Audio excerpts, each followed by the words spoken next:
think the secret's out. I think it is. I think it is now, yeah. Well, it's going to be here in just a few seconds. I know. Yeah, we are Sammy. We are Sammy. We are Sammy. Sammy the Eagle. Sammy the Eagle. That is who is with us today. All right. Surprise. Surprise.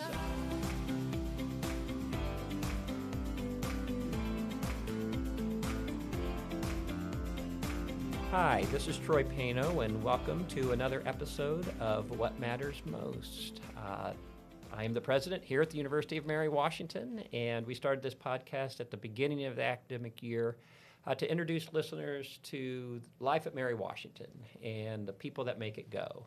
That includes our students, our faculty, our staff, as well as our alums.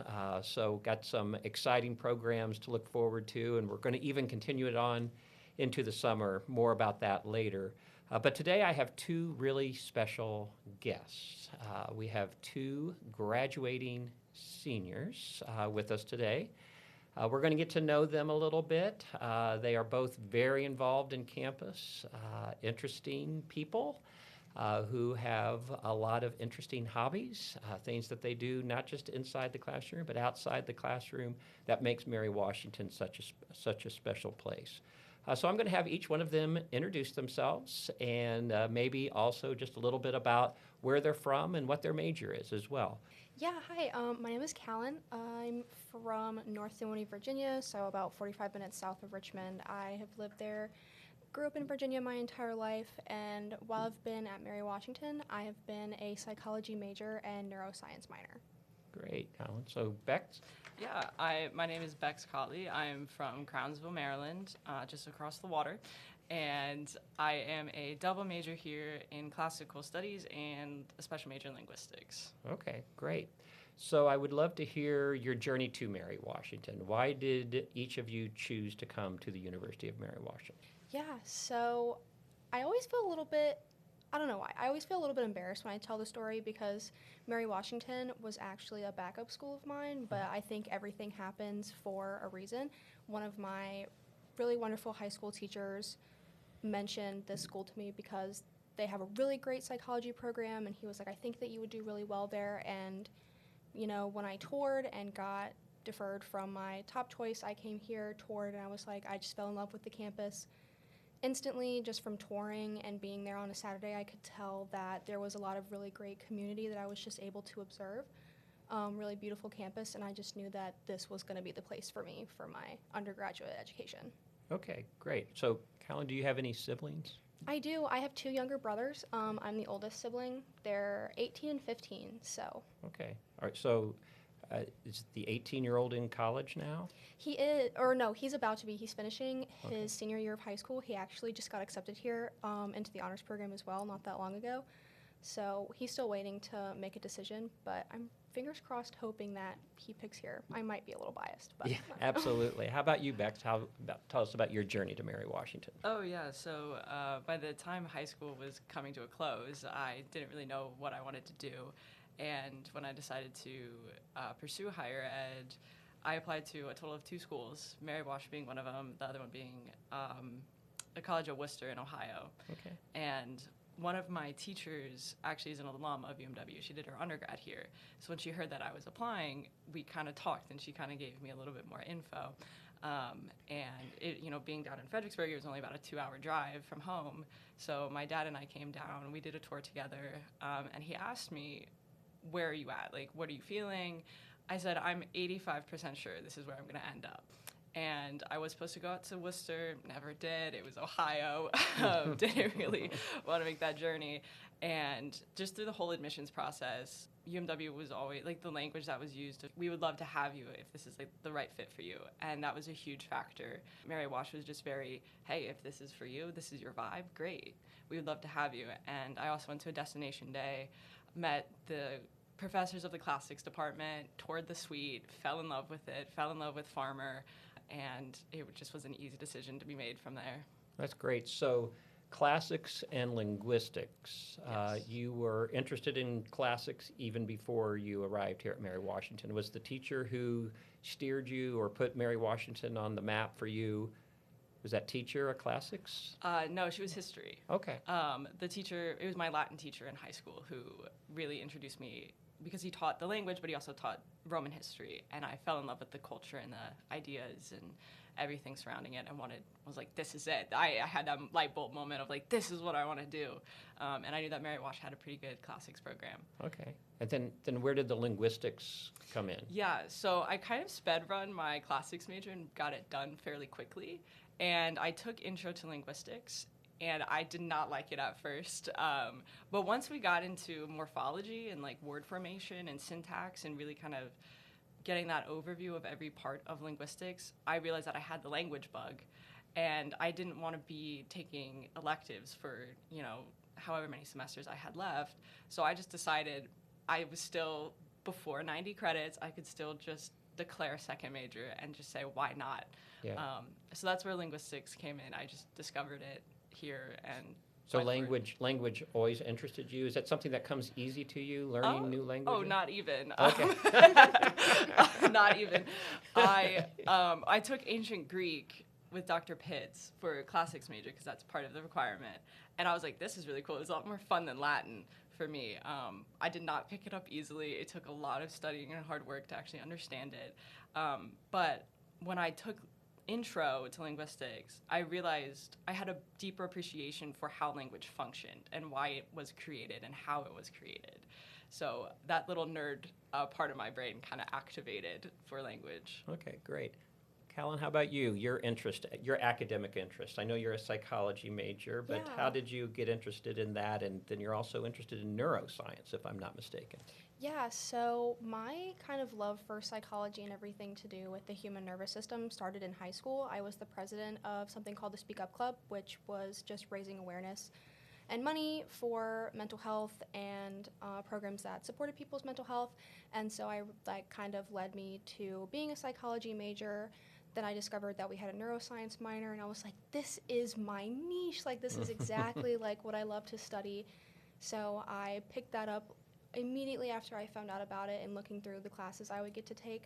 I really just have a love for anything in the sciences, so I do a lot of work like in the psychology department. I do research over there, but I'm also pretty involved in biology. I do biology research as well, so anywhere I can get my hands on, living systems and the sciences and just experimenting and doing research is really where I gravitate to. That's great. So I see both of you on campus involved in a lot of stuff, which is great. Tell us a little bit about the involvement on campus beyond your academic interest. What are some of the things that you do here? What are some of the things that you enjoy doing on campus? What are some of the clubs maybe that you enjoy being a part of? Callan, let's start with you. Yeah, the biggest one for me is definitely women's club volleyball. I have been playing on the club team since my very first semester, freshman year, and it has been just like one of the most wonderful experiences, just getting to play with that team for so long, getting to practice 3 times a week, doing one of my favorite things in the world. So that's been really enjoyable. I'm also a part of the biology club, the pre-health club, club-wise. I'm a member of Psi-Chi, the undergraduate academic fraternity would be the right word. Yeah. Co-ed fraternity. For honors and for students in psychology with honors. And I have held a bunch of leadership positions across campus as well, particularly in new student programs. I was a peer mentor and then a peer mentor coordinator. And then over the summer, I was an summer orientation logistics coordinator. So I worked with leadership for orientation, which was one of the most fun summers I've ever had. It was really rewarding.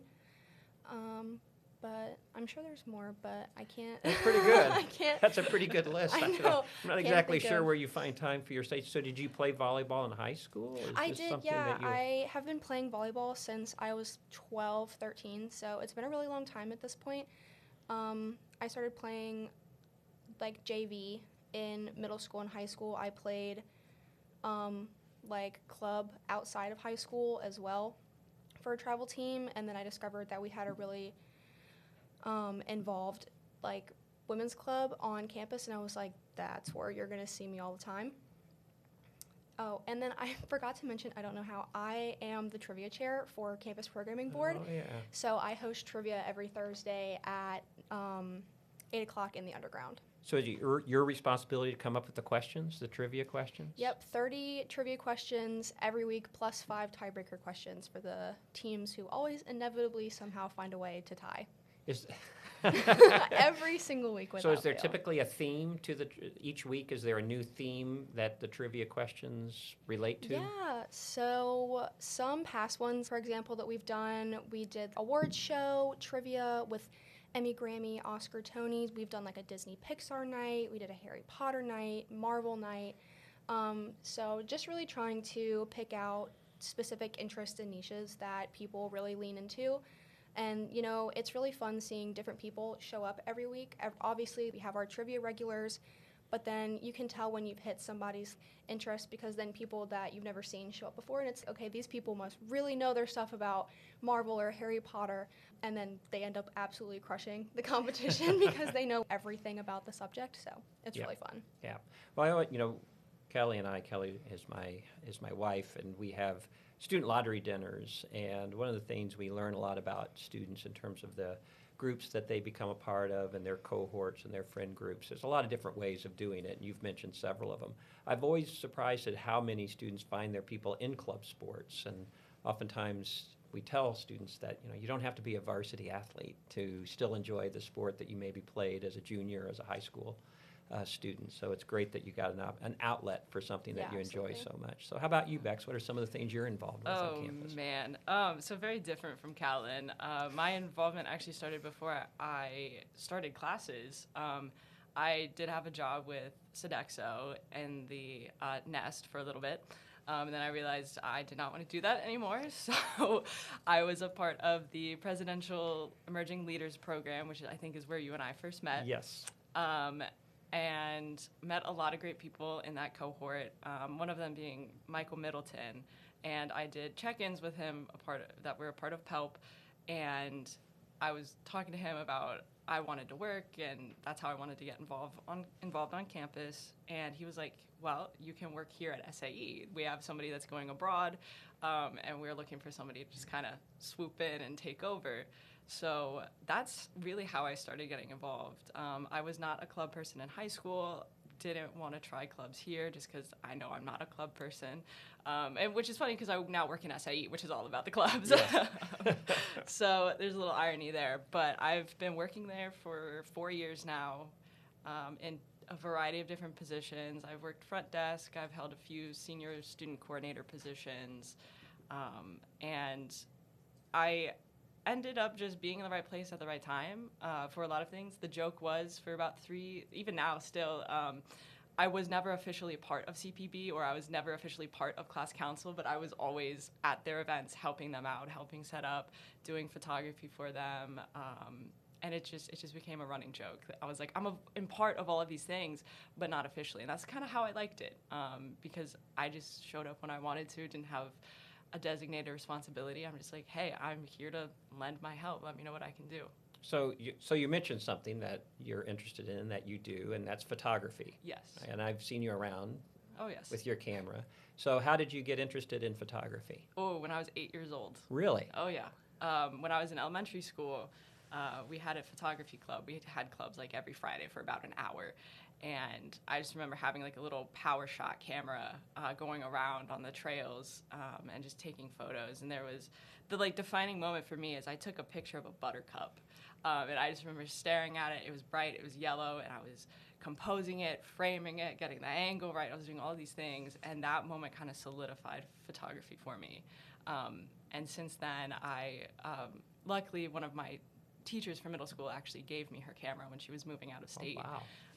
So it was a chunky Nikon D90 that she used when she was in high school, and I rolled with that for a while. Middle school, teachers started picking up that I wanted to get into photography. They were like, hey, here's a bunch of opportunities, just go and do it. Got thrown into the deep end, figured it out, became a big photographer in high school. I was always at the sports games. I also did yearbook, so I was always out and about with my camera.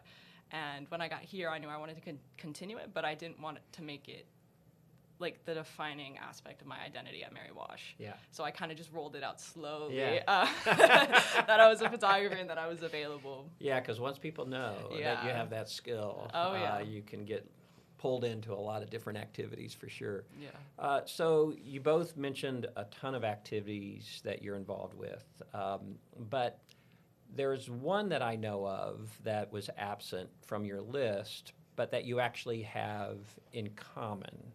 Would you like to share with our listeners what that is? It's true. I think the secret's out. I think it is. I think it is now. Yeah. Well, it's going to be here in just a few seconds. I know.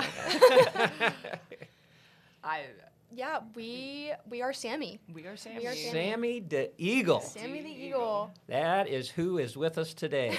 All right. Surprise. Surprise. Ta-da! Well, this is very exciting, especially knowing that you'll be graduating here in less than 2 months, which is hard to believe.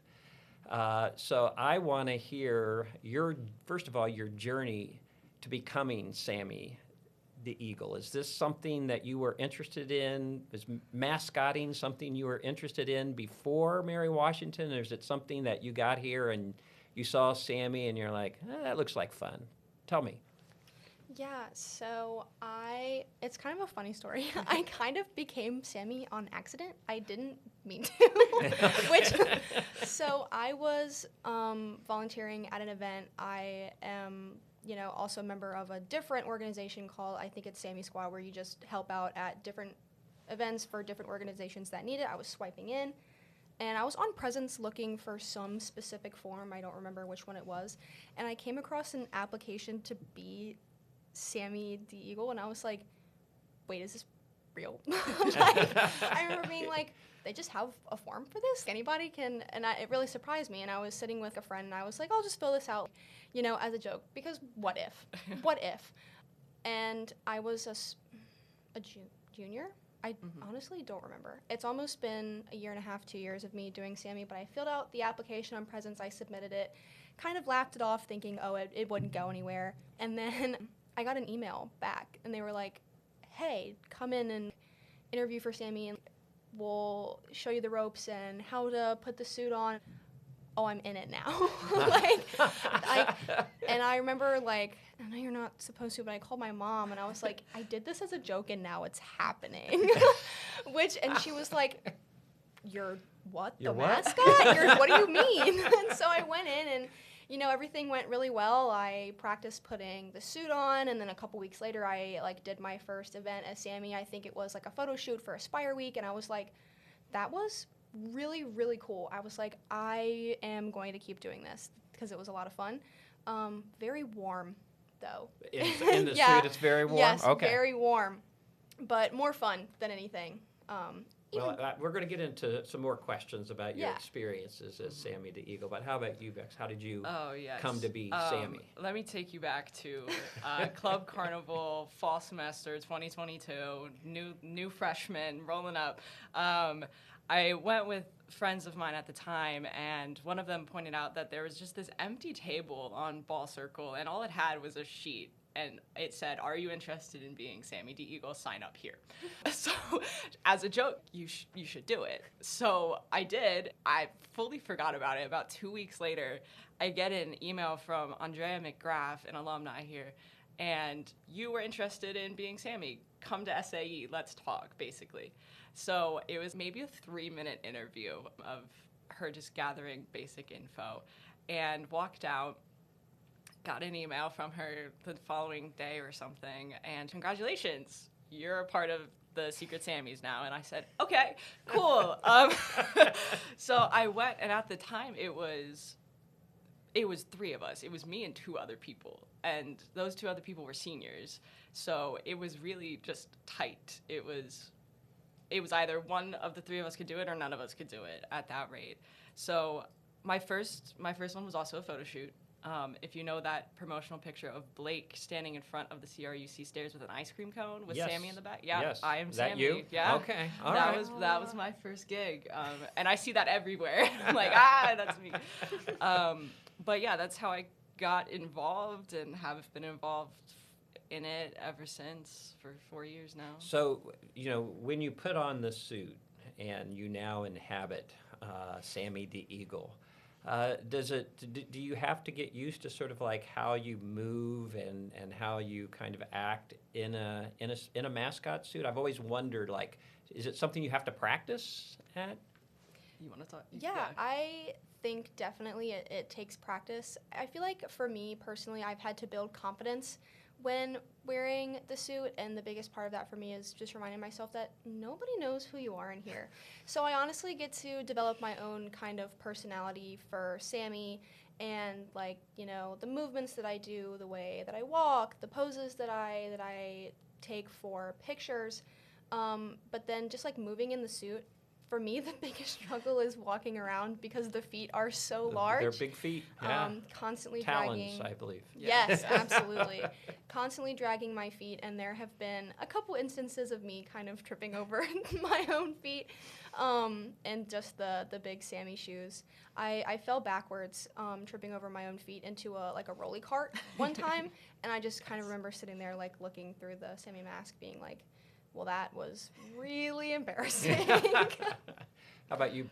Oh, yes. So being involved for 4 years, I've seen like not generations, but We could say generation. Each year's a new generation around here. Yeah, absolutely. Of different Sammys kind of doing their thing, and it is difficult, but it's a pretty comfortable suit, if I'm being honest. Mm-hmm. And I've developed a whole training program for the Sammys now. That's kind of my role this year.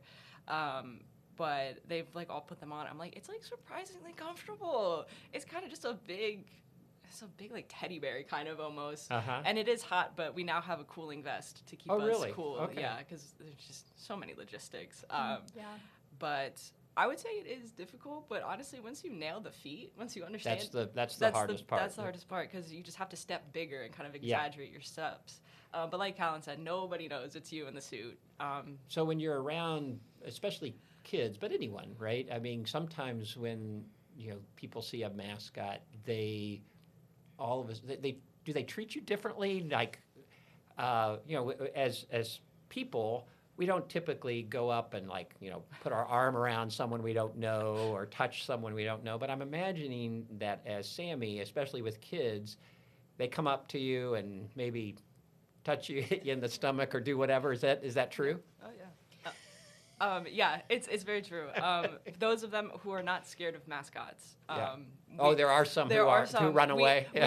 Me and Callie both have learned that there are actually students here who are not a big fan of mascots, who will completely and utterly avoid you. Really? Absolutely. Okay, kind of like clowns. There's some people who are freaked out by clowns. Yes. Okay, some people freak out over mascots. Okay.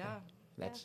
I haven't interacted with any little children or anything, I don't think, while wearing the suit, but the majority of the time, like Beck said, the college students who aren't afraid of mascots, it's one end or the other. There's no in between. They either want nothing to do with the mascot, or it's get me to Sammy right now. Yeah. Everybody loves Sammy for the most part. They'll come up to you, throw your arm around you. I have one distinct memory of, over this past summer, a new student during orientation came up to me, put their hands on either side of the Sammy head, looked me in Sammy's eyes and goes, "Sammy, I love you." Then gets down on one knee and fake proposes to me, and that's been a core memory for me as Sammy. Wow. Okay, well that's good. Are there any special memories, Bex, that you have? I have so many. Definitely nothing that's gonna match. No one has proposed to you as Sammy? No. My favorite event has been President's Welcome. So for the past 3 years, that Sammy has been me. Okay. Surprise. Yeah. And I just love goofing off. It's my favorite event because you just have everybody there, just shaking hands with people. That's my favorite bit to do. I have not been proposed to as Sammy, but I had done a fake proposal to a few new students. There was whatever the game was that year, they had candy, so I kept grabbing them from my friend, and I would just open as if I put them between my hands, open it as if I was proposing to them. Yeah. And they loved it. But yeah, I have a lot of memories of Sammy, but honestly, President's Welcome was always my favorite. Yeah. So what has it meant to you? I mean, when you put on that suit, in many ways you do embody Mary Washington. I mean, as the mascot. So what has it meant to you to be able to be Sammy as students here? Yeah, I think for the most part, it has just been one of the most rewarding experiences I've ever had. Just getting to, I feel like, almost act as a center for community and just representing all of the fun and enjoyable things that Mary Washington is about. Just getting to foster those interactions and seeing students' face light up when they see Sammy, and then, taking pictures and giving high fives and doing all these things. It really sometimes feels you get to be a piece of what Mary Washington's heart is, and, everything at its core, just fostering so much joy as Sammy. So I guess just overall it's been rewarding getting to be such a significant part of community on campus. Yeah. How about you, Beck? Yeah, definitely similar. I think being Sammy has been one of the goofiest experiences of college. And if you know me personally, I am a very goofy person, so embodying Sammy has been nothing but easy. It's been pretty easy. Yeah. But yeah, it's been super meaningful, and again, it's within that office of SAE, it's kind of the worst kept secret of who's Sammy and who's not, just because we don't have any curtains and false doors in place like Disney. But it's just been super fun, and like Calvin said, when you just are Sammy and people just their faces light up as soon as they see you on campus, is just such a good feeling. Yeah. So once it is revealed that the two of you were Sammy the Eagle, if someone came up to you and asked you, hey, would you recommend doing this? And hey, how could I, if I am interested, how do I express that interest, and how do I try out or interview for it? What advice would you give them? I would say, absolutely. If, you don't mind being the center of attention, because, sometimes not everybody wants that spotlight, and it's definitely something that you have to get used to, but I would definitely say 100% absolutely, just because of, the things that you get to do, the experiences you get to have for not only for yourself, but create for other people as well. And I would, point them in the direction of whoever is taking over for keeping up with Sammy's events after we graduate, and Haley graduates this year. So I just would say, absolutely. I feel like there's no reason to really not do it. Yeah, very much same. Yeah, I would say go for it. You're at college at this point. You're on your own. Start freshman year if you can. I know in my role in SAE right now is what I have done, for context, is I've basically created a whole training program for Sammy. I also took over the Sammy social media sophomore year to get that up and running. So I have done a lot on my end because it has become a passion project for me to help build up Sammy. So I just want as many people as possible. And as far as getting into it, we've developed a underground recruiting. Oh, really? Tell me kind more. of scheme. Yeah, so when I was in meetings for Sammy, we're like, how do we recruit people? Because we didn't have the numbers that we wanted. We were maybe at 4 or 5, and I was the only Sammy for about a semester. And I was like, I never want to go through that again. That was so much stress.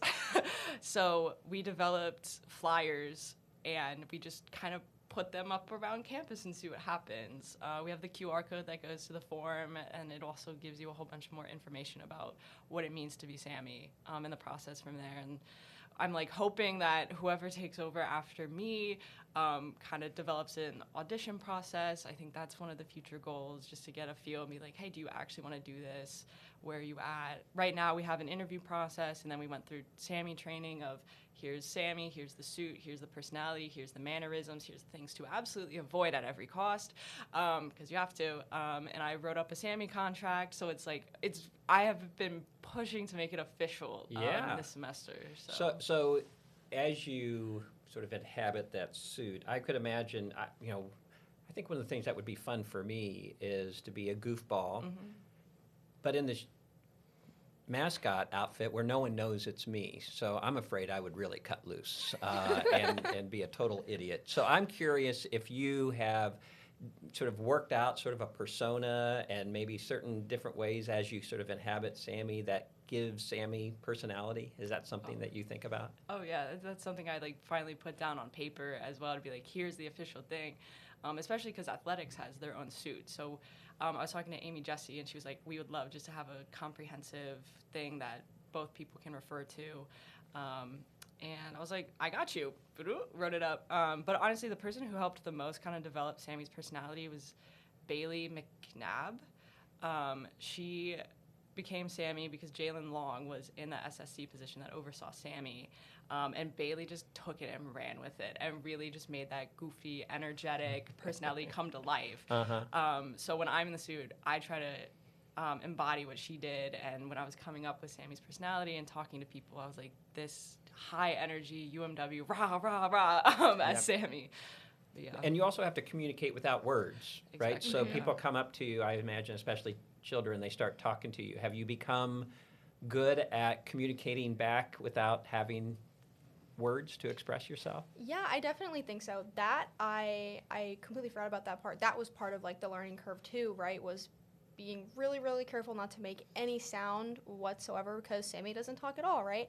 So I got really good at being like super like overly expressive to convey like Sammy's emotions and what Sammy could say if Sammy could talk.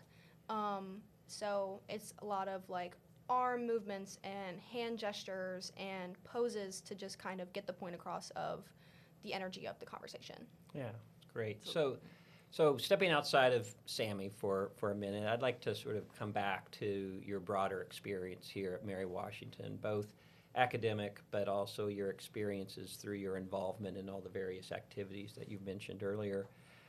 Could you tell me a little bit about maybe someone special here who has had an outsized influence on your life? It could be a professor, it could be a staff member, it could be a fellow student, for that matter. Is there anyone here at Mary Washington who's had a big impact on your life, and if so, how? For me, the person that immediately comes to mind is Dr. Juliet Landfair. She was my FSEM professor for the history of American disasters, and that's how I met her. So she was my first year advisor. I remember being placed in the FSEM being like, dang it, I don't like history. I don't want to take this FSEM. And then it turned out to be like incredible, a wonderful learning experience. She's a wonderful educator, wonderful human overall, and she is one of the people, you know, here on campus who never let me forget that I'm capable of doing anything at all that I put my mind to, and she always gave the best advice or pushed me in the direction of the people who could give me the best advice. So she was just overall so influential for me, like as an undergraduate student, and I owe her the biggest thanks and everything in the world for everything that she's done for me. Oh, that's great. Dr. Landfair is a wonderful person, and I know she enjoys her interaction and work with students. Could you tell the listeners, you mentioned FSIM, Yes. and you mentioned the class, which is a class on the history of disasters, is that right? So could you tell the listeners a little bit, what is FSIM? What is an FSIM? Yeah, an FSIM is like a freshman, I'm going back to my peer mentor role here. An FSIM is like a freshman seminar class. Every single student who comes to Mary Washington is required to take one.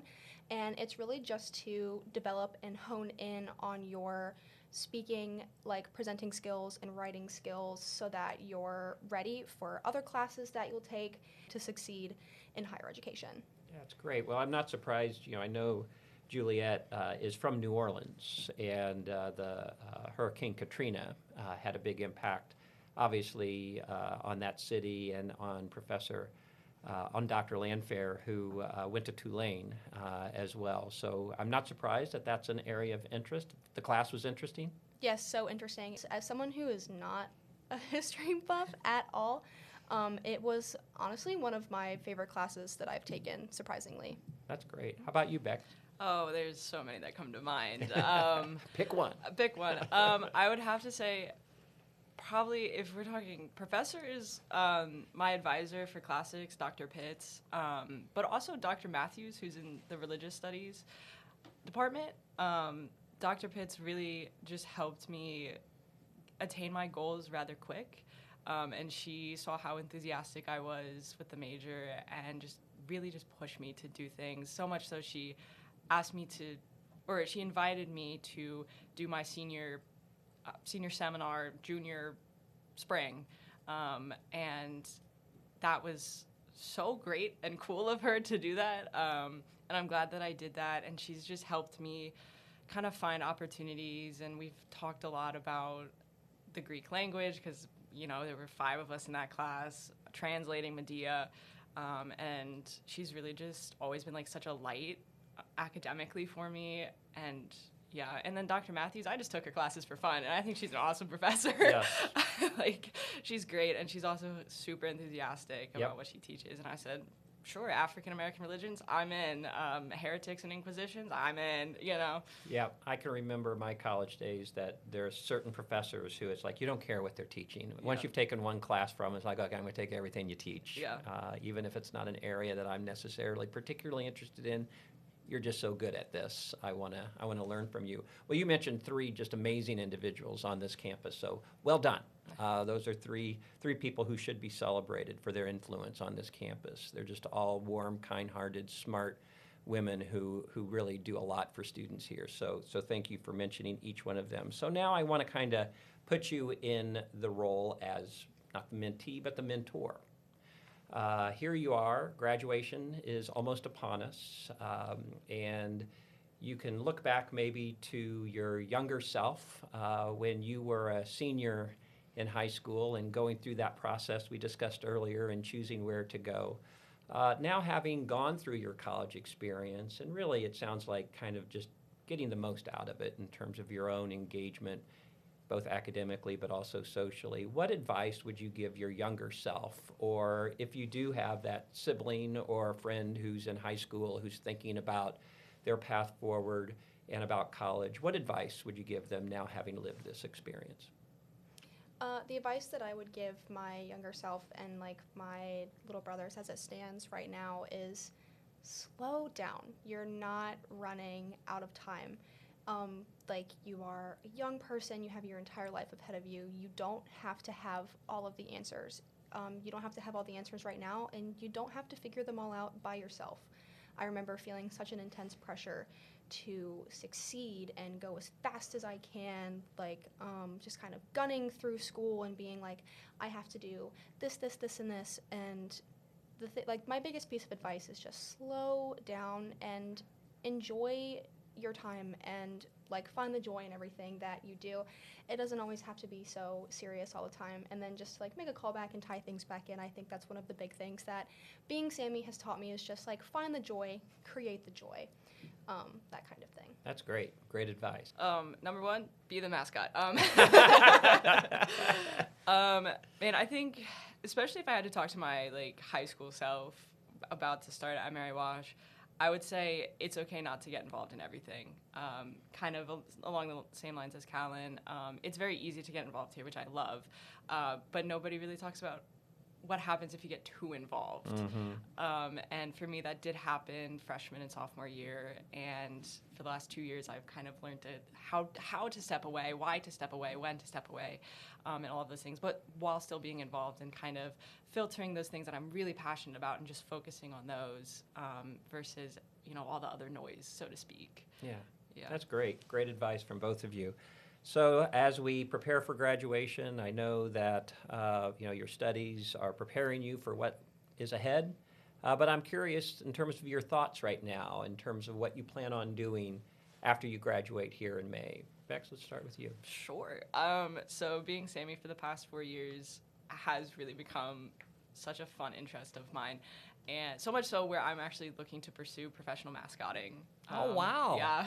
That's so cool. Yeah. And, you know, to think that if I was never Sammy, I would have never even thought about it. It's, crazy how the world works. Yeah. But I'm applying to jobs in that realm, like for major league teams, basketball teams, WNBA teams, all sorts. And I'm also I've applied to a couple archaeology internships because archaeology is always my end game. And I never want to lose track of that. And I've applied to marketing positions. I've applied to cashier positions. I've applied to photography studios, basically anything that I find. And I've applied to artist residencies.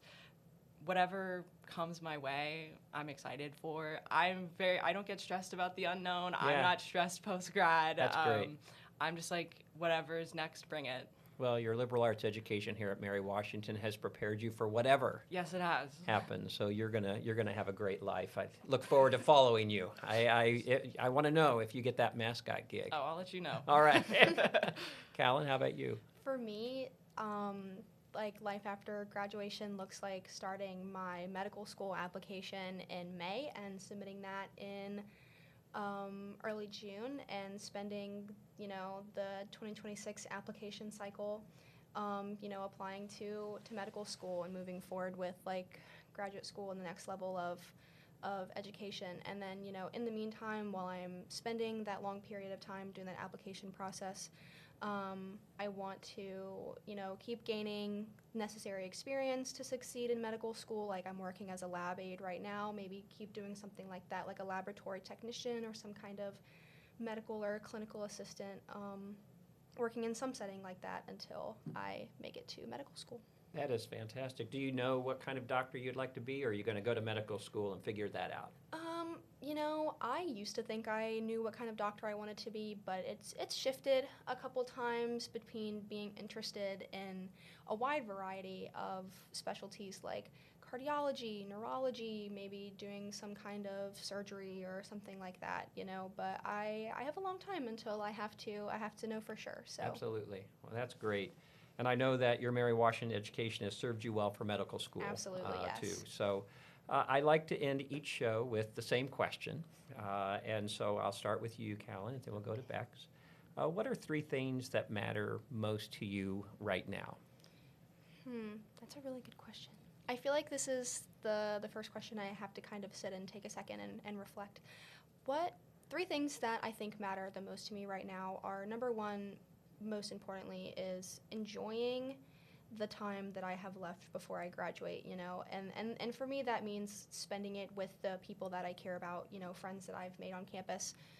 The second thing that is most important to me right now is being that role model for my little siblings as I approach, graduation, and, if I can do it, then they can absolutely do it.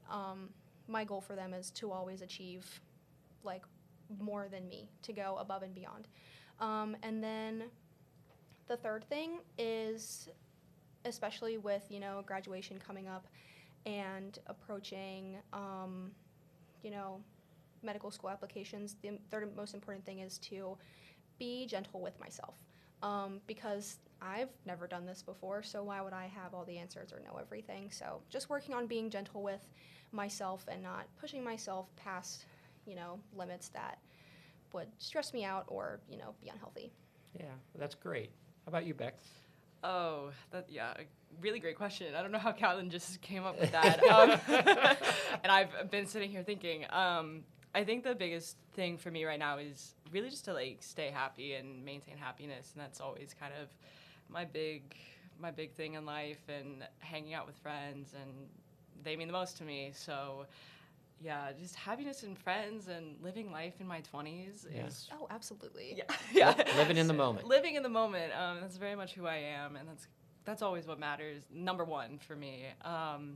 Number two is, like Callan said, just kind of enjoying the ride till commencement, till graduation, and just doing the most, making the most memories, doing what we can.